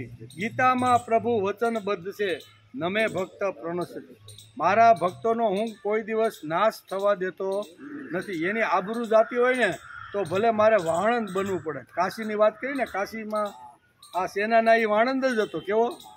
પણ એનો એ નક્કી હતું કે 8 કલાક ધંધો મારે કરવાનો. વાળ કાપવાના હોય, દાઢી કરવી, શટર ખોલી નાખવાનું. ઘડિયાળમાં જોઈ ગયા કે ભાઈ આપણે 8 કલાક આ ધંધો, પેટ માટે 8 કલાક રળવાનું. અને પછી શું કરવાનું? તો કે 8 કલાક રળીને સેનાના ક્યાં જાય? કાશી નગરી છે ને, એમાં ફરે બધે. ગંગા નદીને કિનારે કોઈ યાત્રિકો આવ્યો હોય તો એને કોઈને દાઢી કે વાળ વધી ગયા હોય ઉતારવાના, તો એ સેનાના એ કામ કરતો ત્યાં. બરાબર, એટલે અહીંયા તો એનો ફિક્સ ટાઈમ. સવારે 9 વાગે માનો શટર પડી ગયું અને 3 કલાક 12 વાગે ત્યાં સુધી, બાકીના જે કરે એ એટલે 4-5 કલાક, 4-5 વાગી જાય એમ. અને પછી ગંગાના ઘાટ ઉપર 8 વાગ્યા સુધી જે લોકો આવ્યા હોય એની કોઈને નખ કાપવાના છે, કોઈને માલિશ કરવાનું છે, કોઈના વાળ કાપવાના છે, ફી એની લેવાની ને. 8 કલાકમાં ભગવાન જેટલું મોકલે એમાંથી એના કુટુંબનો વ્યવહાર ચાલે. આટલું સેના નહીં કરતા, વાણંદ હતા એમ. બરાબર. અને પછી રાજાના કોઈ કાન ભંભરીની કરી. કાશીનો નરેશ એ વખતે જે હતા ને, એના ઘણા બધા લોકોએ વિરોધ કર્યો કે અમારે અહીંયા 5 વાગે દાઢી કરવા આવી છે ને આ વાણંદ તો ખોલતો નથી ને અમારે ધક્કો થાય છે ને આમ છે ને તેમ છે. એવી ઘણી બધી આના વિરુદ્ધમાં વાતો શરૂ થઈ ગઈ. એક દિવસ રાજાએ સેનાનાઈને પોતાના દરબારમાં બોલાવ્યો કે ભાઈ તું આવી રીતનું કરે છે? કે હા, મેં તો આવી રીતનો સમય મારા યોગક્ષેમ માટે, મારા ધંધા માટે મેં 8 કલાક આપી છે. 8 કલાકમાં જેટલું ભગવાને મને આપવાનું છે ને એ મારા યોગક્ષેમ માટે, પરિવાર માટે મને પૂરું છે, સંતોષ છે અમને. અને પછી તો કે પછી હું ગંગા નદીને કિનારે જાઉં અને ત્યાં 8-9 ની આરતી થાય ને ત્યાં સુધી રહો. અને આવા સંઘ આવતા હોય કોઈ, બરાબર, તો હજીઓને બધું થેલામાં નાખીને જાઓ, દાઢી નાન તેન કરું અને પછી 9 વાગે હું ઘરે આવું છું. એમ નહીં હાલે. ધમકાયો રાજાએ. આ ધંધો લઈને બેઠો છે ને એટલે કોઈ 5 વાગે આવે ને તારું શટર બંધ હોય, એને ઉતાવળમાં ક્યાંય કોઈને ફાર્મ હાઉસમાં લગ્નમાં જવાનું હોય તો દાઢી હોતો જવા દેવાનો. એ કે પણ મેં તો આવી રીતનું વ્રત છે, વ્રત હું ન તોડું. એને જેને આવવાનું હોય ને એ હું બેઠો હોય 5 વાગ્યા સુધીમાં, ત્યાં સુધી આવી જવાનું. પછી નહીં, શટર પડી ગયું ને આવ્યો હોય ને, કદાચ 5000 રૂપિયા આપતો હોય ને તોય નહીં ભાઈ. એ શટર પડી ગયું, બીજે દિવસે 8 વાગે તું 9 વાગે જે ટાઈમ હોય ને. આ સેનાનાઈનો રોજનો નિયમ હતો. અને સેનાનાઈને રાજાએ કહી દીધું કે આવતીકાલે તારે સાંજ સુધી તારી દુકાન ખુલ્લી રાખવાની, અને જો બંધ કરી છે ને તો તને કડકમાં કડક સજા કરવામાં. કારણ કે એ કાળ પાછો રાજા વાજાને વાંદરા, એટલે કે કાંઈ વાંધો નહીં, હું તો મેં મારું વ્રત અને મારું ધ્યેય નક્કી કરી નાખ્યું છે, હું તો આ પ્રમાણે જીવવાનું. આમ કરી અને ત્યાંથી છૂટા પડે છે. અને બીજે દિવસે આ ભાઈ તો શટર પાડીને વ્યા ગયા. ઓલા લોકો રાજા પાસે ગયા, તમે એને કીધું તોય એણે દુકાન તો બંધ કરી દીધી છે. એટલે એના રાજાના જે હોય ને સૈનિકો, એ સૈનિકોને મોકલ્યા કે જ્યાં હોય ને ગંગાના ઘાટ ઉપર આ સેનાના એને પકડીને લાવો.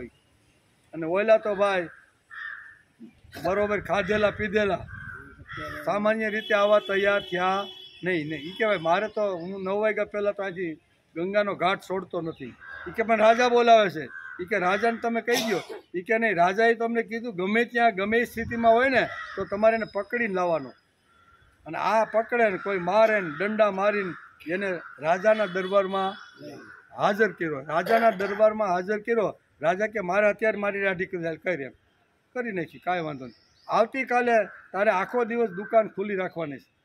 ઓલાને તો હબોડા એવા પડી ગયા મહામાં, ઓલા ભાવ શું કહેવાય ભરોળા પાડી દીધા. ઓલા નાયત ગઈ હતી ને 4-5 જણાને લેવા, નહોતો આવતો, ટાટિયા ભરાવે એટલે જીકે એમ કરીને કોયડા મારીને એનું શરીરમાં તો બહુ ઘણું બધું નુકસાન કરી દીધું. પણ છતાં એણે એમ કીધું કે ના ના, મેં 8 જ કલાક આપ્યા છે, એટલે 8 ધંધા માટે 8 કલાક, મારો પરિવાર સંસાર ચલાવવા માટે જે કાંઈ જોઈશી નાની મોટી વસ્તુઓ એ મને 8 કલાકમાં બધું પૂરું થઈ જાય. અને પછી મારે જ્યાં જવાનું એની તૈયારી કરવાની જ નહીં. એટલે હું કાશીના ઘાટ ઉપર જાઉં છું. મને જે ભગવાને કુશળતા આપી છે, મને જે કલા આપી છે ને, એ કલા નિસ્વાર્થ ભાવે. કેવી? હું જે અહીંયા ખુરશી ઉપર બેહે ને એટલે મારો ચાર્જ 100 રૂપિયા લાગી જાય બહાર નીકળે એટલે. કેટલો? 100 રૂપિયા મારો ચાર્જ છે. અહીં દાઢીને બાલ કરાવે એટલે 100 રૂપિયા મને મળી જાય, બરાબર. પણ હું જે વખતે અહીં કાશીમાં આવી રીતની ભક્તિ કરવા માટે આવું છું ને ત્યારે મારો કોઈ ચાર્જ હોતો નથી. જે આવે છે એ ભગવાનનું રૂપ છે, એમાં ભગવાન બેઠો છે અને ભગવાનના દર્શન કરીને હું એની દાઢીને બધું કરું છું આમ. એટલે એને તો પાછો બીજા દિવસે એ જ ધંધો કર્યો. હું એ તો પોતાનું શટર પાડી ઘેરે ખાઈ પી અને 5-5:30 ઘાટ ઉપર પહોંચી ગયો. રાજાને ફરિયાદ કરી કે ભાઈ આજે શટરે બંધ કર્યું છે. વિચાર કરે છે કે હવે પાછા એને અહીંયા મોકલવા 1-1.5 કલાક, કારણ કે પોતાના મહેલથી ગંગા થોડીક દૂર હતી. એ 1-1.5 કલાકે આવે પછી શું થાય? વિચાર કરે છે કે આજ તો મારો ભગત કોયડાના બીજી વાર માર ખાવાનો છે. એટલે એ વિચાર કરે છે અને વિચાર કરતાં ઓલાને મોકલો લેવા માટે, એને પકડીને પાછો લાવો. એ કે આજ કેમ એને ઉલ્લંઘન કર્યું એમ. એટલે ત્યાં તો એને ના પાડી દીધી. પણ અહીંયા ભગવાન વૈકુંઠમાં બેઠા બેઠા વિચાર કરે છે નારાયણ કે મારા ભક્ત મારા માટે જે પોતાનો કોઈ પણ પ્રકારની અપેક્ષા રાખ્યા વગર તીર્થયાત્રીઓને સુંદર મજાનું શરીર બનાવવા માટે દાઢીને વાળ કાપે છે, આવા મારા ભક્તને માર પડવો જોઈએ નહીં. એટલે પછી શું થયું? તો ભગવાન તો પછી ઓલો ભાઈ તો અહીંયા છે, એણે અહીંયા સ્પષ્ટ શબ્દમાં કે આજે મને અડવાનું નથી, હું આવવા નથી, જાઓ તમારા રાજાને કહીએ. થોડીક અસ્મિતાને ખુમારી આવી ગઈ. ભગવાન વિચાર કરે છે કે હવે શું કરવાનું? એટલે રસ્તાની અંદર અહીંયા સેનાનાયનું રૂપ ભગવાને ધારણ કરી લીધું. કેવું? સેનાનાય બની ગયા, ખંભામાં થેલો નાખ્યો, એમાં પટપટિયા દાઢી કરવાના જે હોય ને એ બધા. ભગવાન કોણ? વૈકુંઠ બધી છે. દાઢી કરીને કોઈના વાયદા કર્યા ને કોઈના ઘરના કામ કર્યા ને એવો ભગવાન. હું બન્યો? સેનાનાય બની ગયો. સેનાનાય બનીને ઓલા હજી તો એને ધમકાવ્યા કે ભાઈ આજ તો ગમે એમ કરશો ને, હું આવવાનું નથી એમ. એટલે ઓલા પાછા આવતા હતા ને તો એની પહેલાં સેનાનાય તો અહીં રાજાના દરબારમાં પહોંચી ગયો ખંભે. એટલે પણ તને કાલ માર્યો તોય પણ પાછો તું ગયો ને પાછો આવ્યો. ઓલાને ખબર નથી, ઓલા તો ના પાડી દીધી. એટલે એને એમ થયું કે આ સેનાને આ માણસો મોકલા હતા ને એ પકડીને લાવ્યો. એ કે કાલ કેટલો તને હબોડ્યો. એટલે એ કે વાત તમારી સાચી છે, હજી મને બહુ દુખે છે કે એમ કરીને પ્રેરણ ઉચકાયું ને તો ભગવાનના વાહામાં આવા સબોડકા પડી ગયેલા હતા. ભગવાનને લાગ્યું, આને લાગ્યું. કહેવાનો અર્થ કે ભગવાન પણ આવી રીતના વાણંદનો ધંધો એટલે હા કહેવાય ને કેવો એવું, એમાં પણ ભગવાન આવીને બેઠા અને રાજાને કે બોલો મારા શું કામ છે?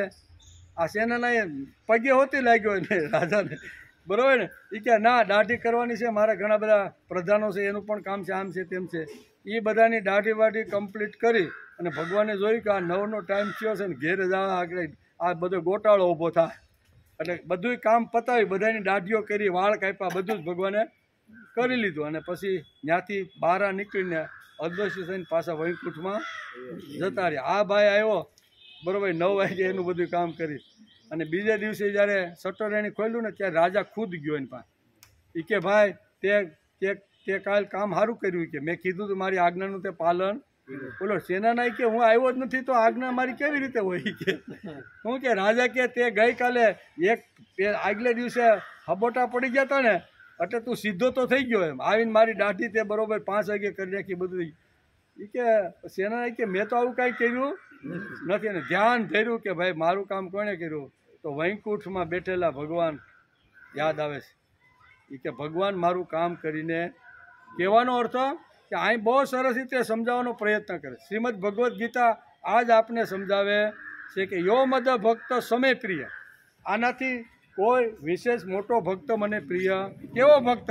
તો કે કોઈ પણ પ્રકારની અપેક્ષા રાખ્યા વગર દિવસમાં 1-2 કલાક એવા કામ કરો ને કે મને પાણીની પણ અપેક્ષા નહીં, ચાની પણ અપેક્ષા નહીં, કોફીની પણ અપેક્ષા નહીં, ગયો છો એટલે ટિકિટ ભાડું તો મને આપવું છે, એવી એકાદું કામ જો આપણે કરશું ને તો ભગવાન કહે યો મદ ભક્ત સમ. આની એક જ કામ કર્યું ને 8 કલાક ધંધો ને બાકીના 8 કલાક ભક્તિમાં, બસ 16 કલાક બાકીનું હોવાનું ને વ્યવહારમાં થોડું કામ કરવા. તો અટકું એનું કાંઈ? ઇતિહાસના પાનામાં અમર થઈ ગયો. જ્યાં ભક્તોની લાઈન આવે ને ત્યાં સેનાનાઈનું નામ છે. તો આવા ભક્તો જ્યારે ભગવાનની ભક્તિ કરવા માટે ભક્તિ કરી એટલે શું કર્યું? એણે કોઈ નવા વસ્ત્ર આજે હતા સેનાનાઈના કપડાં એ કાંઈ બદલાવ્યા નહીં, ટીલા ટપકા કર્યા નહીં, રુદ્રાક્ષની મોટી મોટી માળાઓ રાખી નહીં, ભગવો ધારણ કર્યો નહીં, કાશીથી રામેશ્વર સુધી તિલક કર્યું નહીં, અહીંયા તિલકનું કાંઈ કર્યું એણે? એ તો એનો જે ધંધો હતો એ જ ધંધો એણે કર્યો છે. અને જે આવનાર જે છે એ મારા ભગવાન છે. તીર્થક્ષેત્રમાં જે આવ્યો હોય એ તો જે પવિત્ર થાય. એટલે મારું આ કામ છે તો 2-5 કલાક એની સાથે રહીને બધું કામ કરતાં કરતાં ભગવાનને પામી ગયો કે નહીં? ઇતિહાસના પાનામાં આજે આમાં તો ઘણા ભક્તો રાખી લાઈન છે, બરાબર ને? આપણે જો એ તપાસ કરવા બેસીએ ને તો ખૂટે નહીં એટલી.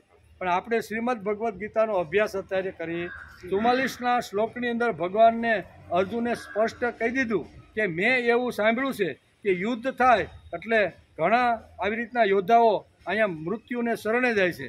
તો આવા મૃત્યુને શરણે જે લોકો ગયા છે તો એ બધા નરકમાં જાય ને લાંબા કાળ સુધી નરકની યાતનાઓ ભોગવે અને પાછો પુનરપી જનનમ પુનરપી દિવસ આવી રીતનું એનું ચક્કર એનું ચાલ્યું રહે છે. આવું દલીલ કરે છે. અને આવું મેં સાંભળ્યું છે. હો ભાઈ, હું કહું છું એમ નહીં કેવું સટકવા માટેનો આ શ્લોક કહેવાય. આવું મેં સાંભળ્યું છે ભાઈ કે આવું કામ કરે નહીં. વર્ણશંકરની બધી આગલી 3 પેઢીની વાત આમાં કરી આ શ્લોકમાં.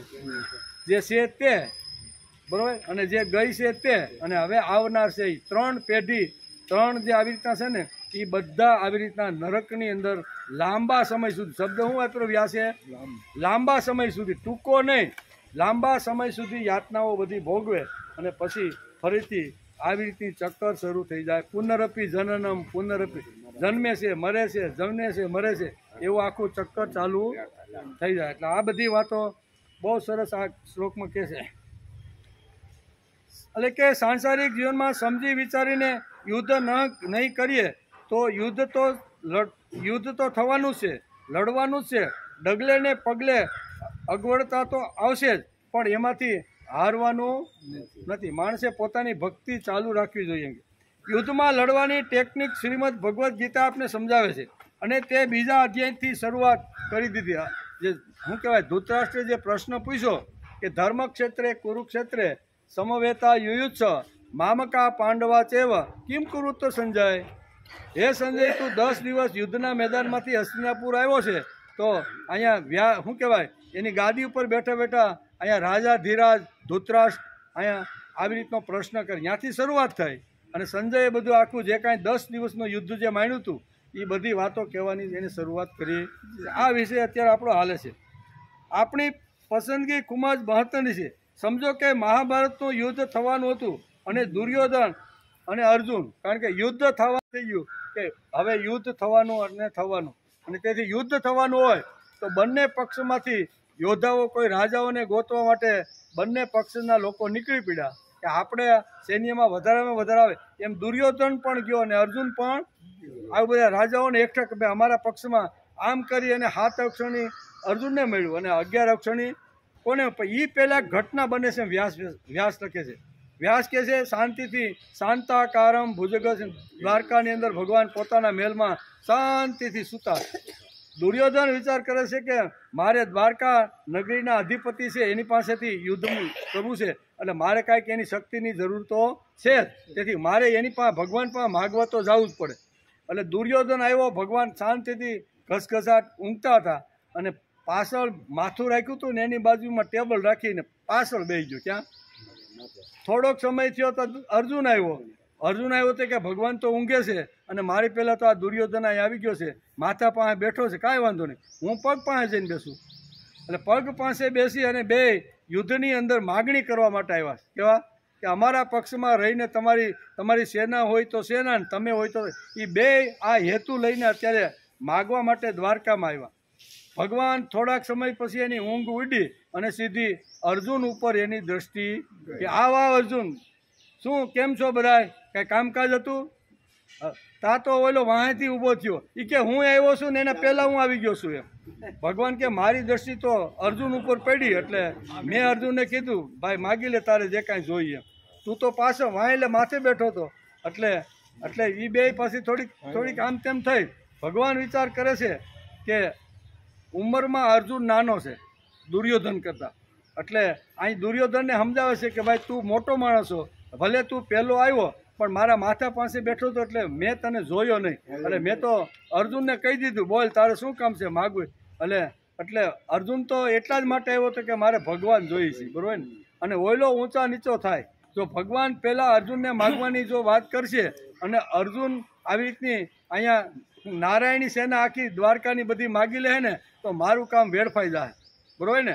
એટલે એને એમ હતું કે મને નારાયણી સેના જોઈશે, મારે બીજું કાંઈ જોતું એ મનમાં હતું. પણ હવે આ અર્જુનને પહેલી માગવાની તક આપી અને આ હાલો જો નારાયણી સેના ન માગે ને તો સારું છે. એટલે ભગવાને દુર્યોધનને સમજાવ્યું કે નાનો છે પણ મારી નજર પહેલી એના ઉપર ગઈ છે, તેથી એને હક આપતું હોય. દુર્યોધને સમજ્યું કે હવે જે થવાનું હોય થાય, નારાયણી સેના જો અર્જુન ન માગે ને તો બહુ સારું હોય. હું અહીંયા આવ્યો ને હસ્તિનાપુરથી દ્વારકા, એ મારી સફળ ફેરો થઈ જાય. એટલે અહીંયા અર્જુનને કે બોલ શું કામ છે, તો કે ભગવાન યુદ્ધ નક્કી થઈ ગયું છે, બરાબર ને. વાજિંત્રો બધે ચારે બાજુ ધડબાટી કરીને બધા લોકો સૈન્ય ભેગું કરવામાં માંડ્યા છે. મને પણ થયું કે દ્વારકામાં જઈને હું પણ ભગવાનની સહાય માટે માગું એમ. તો ભગવાન મને તમને જોઈ છે. ભગવાન કે ભાઈ વાત બરોબર, હું આવીને શું કરવાનો છું, મારી તો પ્રતિજ્ઞા છે કે હથિયારમાં તો હું કાંઈ ઉપાડવાનો નથી. આવો જે હથિયાર વગેરેનું હોય ન લડવાવાળો હોય એવાને માગીને શું કરવાનું છે, એવું એણે વિચાર્યું. મને તો ભગવાન જોઈ, ભલે લડે ન તોય કાંઈ નહીં, મને તો ઉત્તમ સારથીની જરૂર છે. પછી દુર્યોધનને કીધું બોલ તારે, તો કે અર્જુને તો માગી લીધું, હવે મારે જોતું તો એ જ તમે મને આપી દીધું, મને તો આખા નારાયણી સેના જોઈશ. હવે નારાયણી સેના જેણે ઉત્પન્ન કરી, એને જે સંભાળે છે, એનો જે લીડર છે, બરાબર ને. આને અક્કલ નથી દુર્યોધન. એ કે નારાયણી સેનાનો લીડર તો આ છે, એ જેટલું કહેશે ને એમ નારાયણ સેના યુદ્ધના મેદાનમાં લડશે. હવે આ બોગાને એમ થયું કે મેં નારાયણી સેના માગી લીધી, એટલે હસતો હસ્તિનાપુર આવ્યો અને શકુની મામાને મળ્યો. શકુની મામા કે શું થયું ભાઈ, તો કે મારે જે ઈચ્છા હતી ને, તારી ઈચ્છા શું હતી કે મને નારાયણી સેના યુદ્ધમાં મળે, આટલું મોટું લશ્કર. ગાંડા શકુનીએ લોહરાયો, બરોબર. દુર્યોધન તને હાળા અક્કલ છે કે નહીં, તને માગતાય ન આવડ્યું એ કે ત્યાં ગયો તારે ભગવાન.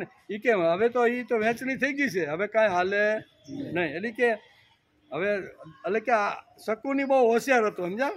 એ આવી રીતનો થાય ને ત્યારે એને વારંવાર એને અટકાવવાનો પ્રયત્ન કરતો હતો. થઈ ગયો તો કાંઈ વાંધો નહીં, આપણે દુર્યોધનની વાત છે બરાબર ને. એટલે આપણે શ્રીમદ ભગવદ્ ગીતા આ સમજાવે છે. ગીતા આપણે કહે છે માણસને માગતા તો આવડવું. ભગવાન જો પ્રસન્ન થતા હોય ને, ભગવાન જો આપણે આપે ને તો માગતા દુર્યોધન જેવું નહીં, પણ કેવું ભગવાન મારી સાથે છે અને ભગવાનને માગી લો ને, ભગવાન એકવાર પ્રસન્ન થઈ જાય ને તો દુનિયાની બધી વસ્તુ મારી પાસે આવે. કેવી? જેમ રાજા હોય એ દિલ્હીથી સુરતમાં આવવાનો હોય ને, બરોબર ને, તો રાજા આવવાનો હોય તો રસ્તા ખાડા ખબડા કાંતે જે કાંઈ સ્વચ્છતા કરવી પડે કે નહીં. હવે એ તો ખાલી એટલો કાંઈ આખા વિશ્વની દ્રષ્ટિએ તો નાનો જ કહેવાય ને, કદાચ વડાપ્રધાન હોય તો, પણ એના માટે કેટલી મોટી સગવડ. રાજા આવે એટલે સગવડતાઓ તો થાય જ. આને રાજા જ માગી લીધો, પોતે ભગવાને અર્જુને માગી લીધા, એટલે એ તો એને તો આનંદ થયો. કહેવાનો હતો કે આ બધી માગતા પણ માણસને આવડવું જોઈએ, કે મને જો ભગવાન પ્રસન્ન થાય અને ભગવાન સામેથી માગવાનું કે ને તો મારે પણ વિચારીને માગવું જોઈએ. એવી બધી વાતો આ 44 શ્લોકની અંદર કીધું કે એમ કરીને આ શ્લોકને આપણે નમસ્કાર કરીએ. શું કીધું? ઉત્સન કુલ ધર્માણા મનુષ્યાણામ જનાર્દન નરકે નિયતે વાસો ભવત્યુક્ત સુશ્રમ. કે હે જનાર્દન, જેમના કુળ ધર્મો નષ્ટ થઈ ગયા હોય એવા મનુષ્યોનો પણ લાંબા કાળ સુધી નરકમાં વાસ થાય છે, એવું અમે સાંભળતા આવ્યા છે. અમે આવું સાંભળતા આવ્યા. આમ કરી અને આ જે દલીલ હતી એ પૂરી કરે છે. આવતીકાલે આપણે આવશું ત્યારે 45મો શ્લોક. એમાં શું છે કે યુદ્ધથી થનારી અનર્થ અને પરંપરાના વર્ણનની અર્જુનના પોતાના ઉપર શું અસર પડી. અર્જુન ઉપર આ બધી જે અત્યાર સુધીની જે ચર્ચાઓ ચાલે છે એ બધાની શું કહેવાય અર્જુન ઉપર શું થયું એનો અહીંયા 45મા શ્લોકની અંદર અહીંયા કીધું છે.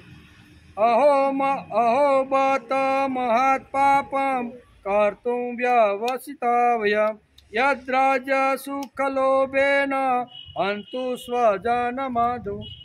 અર્જુન ઉપર અત્યાર સુધીના જે કાંઈ દલીલો હતી, ભગવાને જે કાંઈ સાંભળી અને અહીંયા નિરીક્ષણની અંદર જે વાતો આવીને એની અસરો અર્જુન ઉપર કઈ રીતે પડી છે, કેવી એના શરીર ઉપર કે મન ઉપર પડ્યું છે, એ આ 45મા શ્લોકમાં વ્યાસે લખ્યો છે.